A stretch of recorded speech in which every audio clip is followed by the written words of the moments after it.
to watch kids being denied a seat at the table of opportunity. And if they were being denied a seat at Wagner's Pharmacy, where I just ate lunch today, and they were denied a seat at that lunch counter, we would all be marching down the street, Democrat, Republican, Independent, whatever your stripe is.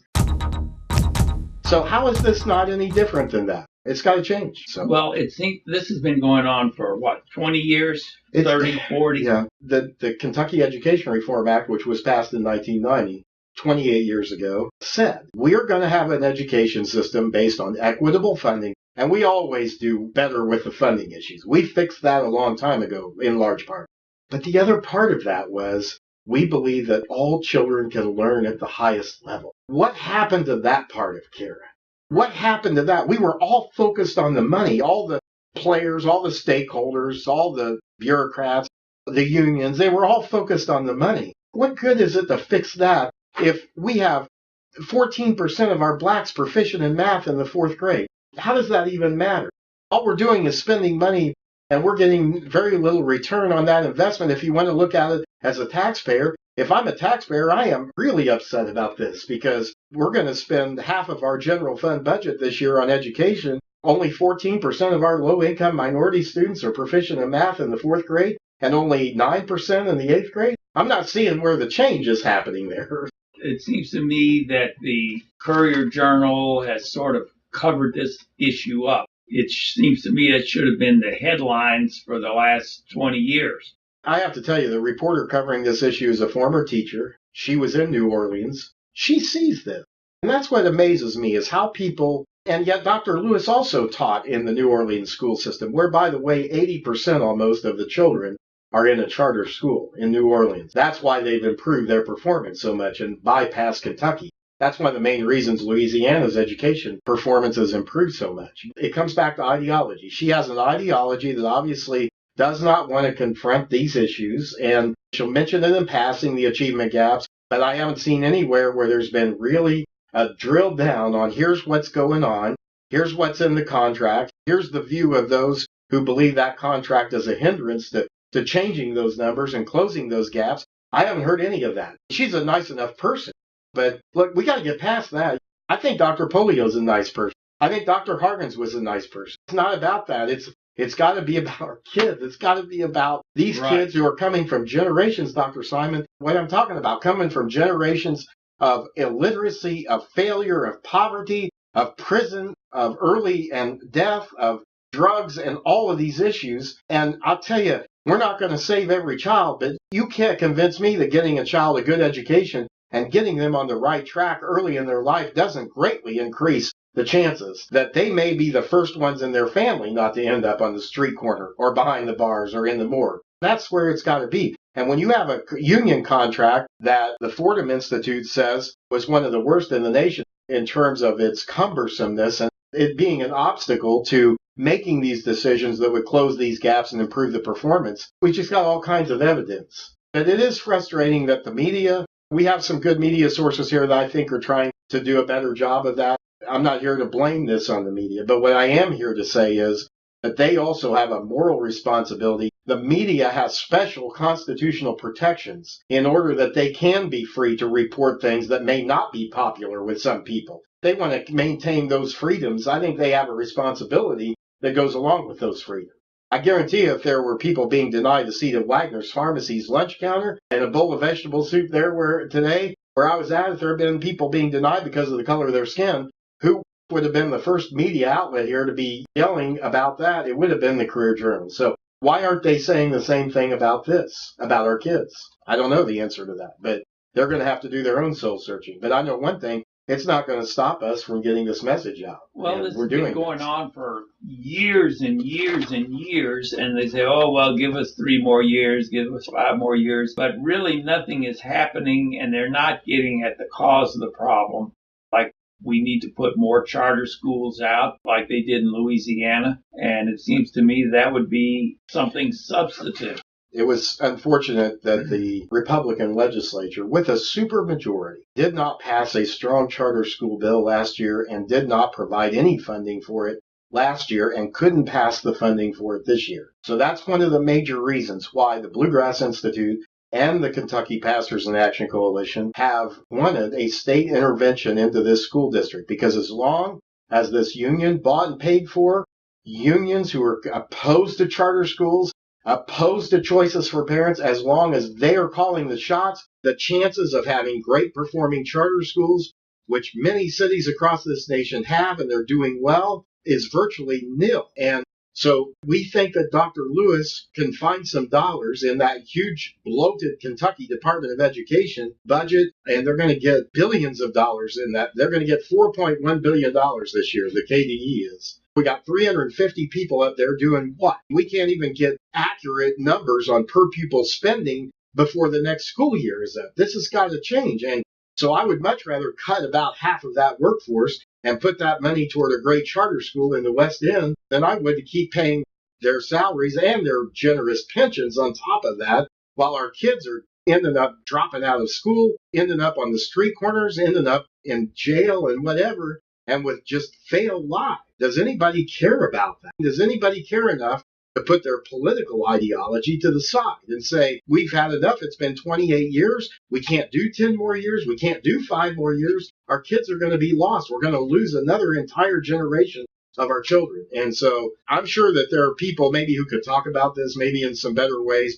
This is the way I know to talk about it. This is how I believe this needs to be addressed. And I think it's been avoided. I think there's been a great desire by the establishment of both sides to avoid confronting these issues and confronting these gaps. Nobody wants to have a state intervention. I understand that. But the thing is, like Tom Hudson said the other night, these issues are not going to change without that. Right. So here now we're at a crossroads of, do we care more about the philosophy or do we care more about the kids again? It comes back to that. And I'll tell you something else that's really bothering me here in Jefferson County is that the largest gaps between white and black students in this county are not in the West End. They're not in the inner city. They're in the schools east of I-65. And if you go on our website and type in, does all that busing in Jefferson County schools work, you will see a graph right here. And I'm holding it up right here. You can see where we plot the schools east of I-65 and the 30 and the 40 and the 50-point gap between white and black students. How is it that the white students in this end of the county are doing even better,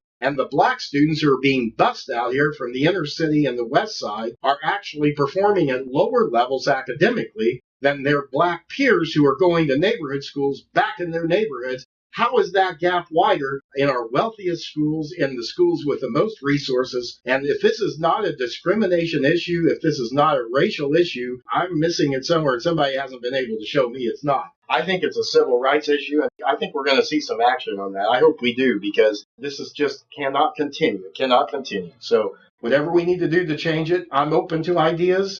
If people don't agree with our ideas, but more money, don't even say that. That's not an idea. That's not an idea. We're spending plenty of money. $15,000 per pupil in this county is more than enough to educate a child in a poor state like Kentucky. Are you kidding me that we need somebody would actually say that there's not enough money here? Brent McKim, the president of the teachers union, said the reason they couldn't give teachers a financial incentive to go from a great cushy job into a failing school is because the state cut their funding. This district's going to get $1.6 billion this year. I'm not buying what he's selling. I'm not buying that you can't find a few $10,000, $100,000 in order to improve the education of our system. If we can't do that, we might as well shut the doors and just say you're on your own. We'd be better off, I think. It seems to me that the busing has made things worse then. Is that right? That's right. And that's why my friend Teddy Gordon, who won the Supreme Court case against the Jefferson County Public Schools on the busing issue in the Supreme Court, said it's unconstitutional to bus kids based on a racial quota. And what did our wonderful school board here do? Basically ignore it and say, oh, well, we're just going to do it based on socioeconomic status. So this year they're going to spend $89 million on busing out of that budget. $89 million. How many charter schools could that open? How many better teachers could that pay? How many textbooks would that buy? $89 million on busing for this district? I think it's outrageous. I think it's wrong. Seems like big government trying to run the show and put in busing has had unintended consequences that have actually hurt the minority students. And I'm not saying that a lot of these ideas weren't done with the best of intentions. Right. Okay. Right. I'm not saying. I haven't said that, and I don't believe that. I don't believe that. The bottom line is, are we looking at what the intentions are, or are we looking at the results? Here are the results. Let me give you one result of that lesson. We have the single mom in the west end of Louisville. I stood in her front yard, just not much more than a shanty house, really. And she stood there with tears streaming down her face because she said, I'm doing everything I can to put food on my table for my kids. I'm working 2 or 3 minimum wage jobs. She said, I missed my chance, but I want my kids to have a chance, and they're in a failing school, and I know it, but I feel trapped. That's what this is got to be about. Jim, you brought us this material. We want to share it with everybody in our audience. So if you would call this number 895-5025. Right now, there may be an answering machine or somebody will answer the phone. But if you call right now, 895-5025, we can make copies of this material and send it out to you because it's hard to believe how bad the public schools have become here in Louisville. And by denying parents a choice, they not only say, we're going to put you in a failing school, but we're not going to give you any opportunity to leave that school. And that's just another problem. It's a serious issue. On Monday, we're going to post this information here too. So if you all need to go to our website or whatever you want to, if you go to our website on Monday, you'll be able to download this attractive color copy of this. It's the information that matters, Dr. Simon. And I want to say, I appreciate the State Board of Education. They've taken a hammering by the ideologues here. But let me tell you, this is the best school board that this state has ever had. You've got people like Rich Kimmel from a business background, Kathy Cornick, who was the former chairman of the Bluegrass Institute, who had a successful business in Lexington. You've got Dr. Gary Houchins, who has done a great job coming from the public sector, teaching our future principals at Western Kentucky University.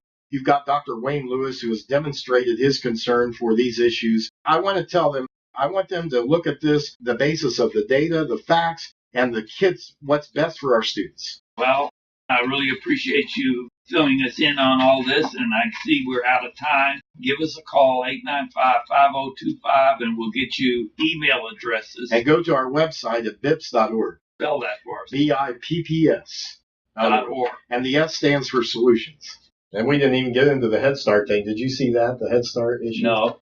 Yeah, there's been more cases, more charges of abuse filed on that, and they're covering it up. They're not releasing the information. And we sent out a news release this morning, so you'll probably see that in your emails. We sent out a news release. Which email did you send it to? I don't know, our email list. That's another topic. Really? Abuse of the children? In Head Start. The federal Head Start people came in and read them the Riot Act, okay? So JCPS, knowing that they probably weren't going to get this $15 million grant, just said they're not going to apply for it. They're going to drop it. And they're going to make a way to find jobs for the adults that are left. And they're not doing anything about the problem. It's all about the money and the adults again. That's another issue that was brought to my attention. They've had 40-some cases of abuse, and these are 2, 3, and 4-year-old children. Oh, you kidding me? Yeah, and that's the JCPS Head Start program. And they get money from the feds, and they have to be accountable for that. But they knew they probably weren't going to get the grant renewed this year because of that. So they cared more about what people would say about that than they do fixing the problems within the Head Start system. Courier's not covering it? Well, the Head Start isn't releasing information about it, about what's going on, but I think eventually they're going to have to. And then Teddy Gordon's been filing federal lawsuits of kids getting bullied and beat up in schools in the East End. Black kids or white kids? Or... Tune again next week for the rest of the news. Okay, welcome to the rest of the news. Our special guest today is Ervin Dimeny. He's quite a fellow. He's been working a lot in the courts, interpreting for people that are in the courts that are not speaking English. So, and you speak, what'd you say, 6 languages? I studied quite a few. That's amazing. I have trouble speaking English sometimes. But anyway, yeah, that's amazing. And then he started mechanic work on Mercedes and was an apprentice. Yes. And I need work on my car all the time. Then he's from Hungary, and he received a bachelor's degree from the Hungarian Baptist Theological Seminary, a master's degree of divinity in theology from Southern Baptist Seminary right here in Louisville. a Master's of Divinity and Theology from Southern Seminary. And then if that wasn't enough, he went back to school and got a Doctor of Jurisprudence at the U of L. That's amazing.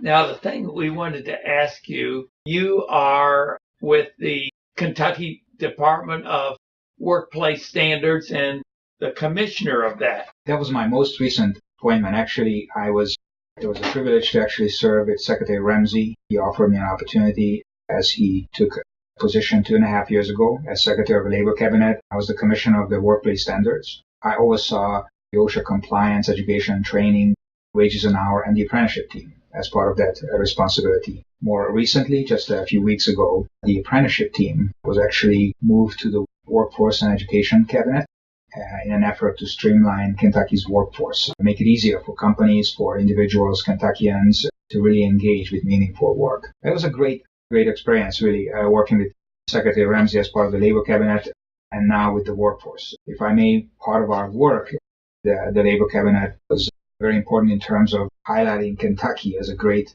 place to come do business, namely the safety. In the last 2 years, we saw some of the lowest injury rates ever in Kentucky. Really?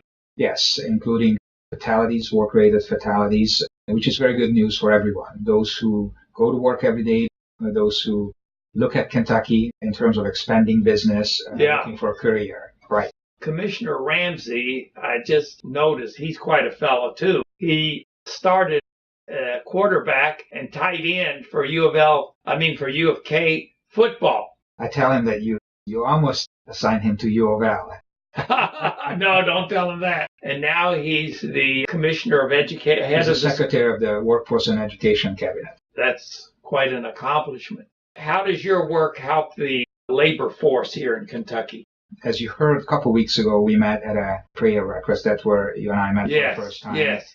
That was an initiative. It was very, very, very surprising, very good to see that how local leaders really are trying to embrace our kids, our youngsters, and providing them with a chance in life. So in terms of my work, it's part of a larger experience that we started 2.5 years ago, part of the work with the Labor Cabinet. One of my division was the Registered Apprenticeship team, and was relatively small, one full-time employee and one individual part-time working on this project. And the apprenticeship itself was primarily known within the building trades, which has done a great job. All of the building trades, skills related to building trades, they have a very well put together training program and had it for decades. As a matter of fact, Kentucky's apprenticeship laws go back to the 1930s. When Kentucky also adopted the apprenticeship as a workforce development model. And then we began to look at this model. We made a commitment to really scale this apprenticeship model across all sectors, regardless of company size or sector or location. So that's how my work began with the Labor Cabinet and the Workforce Project. I continue that as an advisor to Secretary in terms of scaling the apprenticeship, pitching this across the state, engaging companies, business sectors with various pipelines. I've known several people that finished high school and went to college, and then they couldn't get a job, and they went back home and set up shop in their parents' basement and stayed there for 20 years because they didn't learn anything in college that was going to help them get a job. Right.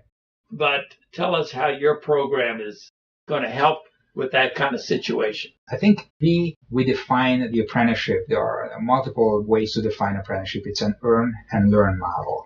You actually get a job, you decide an area of interest, a skill, you start doing that and learning that. Later, the application. Another way to look at apprenticeship is a perfect way to integrate knowledge acquisition and knowledge application. Increasingly, in the society, we define success by degree completion. A diploma or degree does not necessarily mean you have the skills necessary to do a job. Right. May that be in the medical field or carpentry, you name it. The apprenticeship really re-engages individuals involved in this conversation from a different perspective. How do we integrate knowledge acquisition, knowledge application? That's what apprenticeship is. So anyone really interested in learning a skill and complementing that skill with a degree is a perfect candidate for apprenticeship.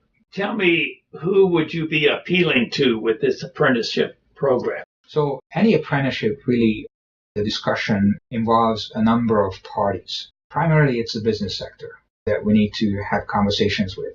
There are no apprenticeships if there are no jobs. And going back to the breakfast where we met, it was nice to see how these kids from the elementary to middle school level learn skills that are applicable later in life, regardless of where they go, right? Right. So conversation begins with the business sector. And for the business sector, the apprenticeship model is essentially a recruiting, training, and a retention model. So businesses integrate this into their HR culture, and then they decide which pipeline they are interested in tapping into. May that be a high school, college, or unemployed, underemployed, those who seek second chances in life. Anyone could benefit from being part of this journey. We were mentioning second chance. That's a euphemistic way of saying people that have been in prison. And I think that's great that the people that have gotten in trouble and now they can learn a trade and get back to work again and be reintegrated into society. Correct. Secretary Ramsey and Secretary Tilly actually a couple of years ago launched a pilot project that's called Justice to Journeyman. The idea is that those who come back to society, want to reintegrate into society, would be equipped with the skills so they can stand on their own, earn their way, become tax-paying citizens again. And really, that's the way we reintegrate people. Part of reintegration is learning again how to live on your own and take care of yourself, right? Right. Tell me, if somebody had a felony conviction, is that going to interfere with them getting back into the workforce? Every company makes a decision who they hire. There's no compulsory mandate. The apprenticeship is not a government program. Oftentimes when I speak to the public, I tell the public I'm from the government and I'm here to help you. And that always draws the same reaction as you responded.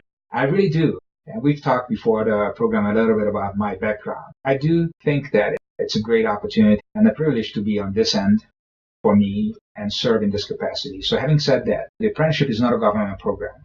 It's a voluntary participation for business to adopt this model with great benefits. Companies across the country respond to this and indicate that those companies that apprentice their employees have much higher retention rate. And if companies choose to hire those with prior felonies, they can certainly do that. Governor Bevin actually initiated several very important steps, easier for individuals to be reintegrated in a workforce, including the public sector. Ban the box. Look at that legislation, or for instance, the legislation related to someone's records. And the effort behind this is really using the governor's statement, we are a second chance state. Yeah. And we want to provide everyone with an opportunity to live life to its fullest. I have a friend that wasn't able to make the child support payments, and they gave this person a felony record. And it interferes with their ability to get a job.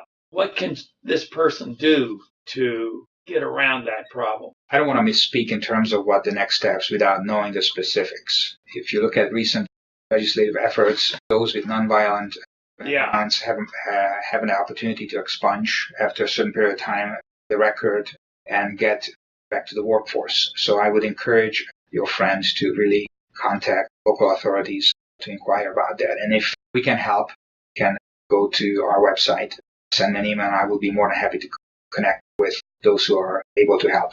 Okay. Now, what about scaling? What does that mean? Just like any other program or any other initiative, any great idea, the larger the impact, the greater it is, right? Secretary Ramsey, when we began working with the apprenticeship, talking about apprenticeship, he wanted to make sure we have impact. Our work should be consequential around Kentucky. What that means is we need to have this conversation on multiple fronts.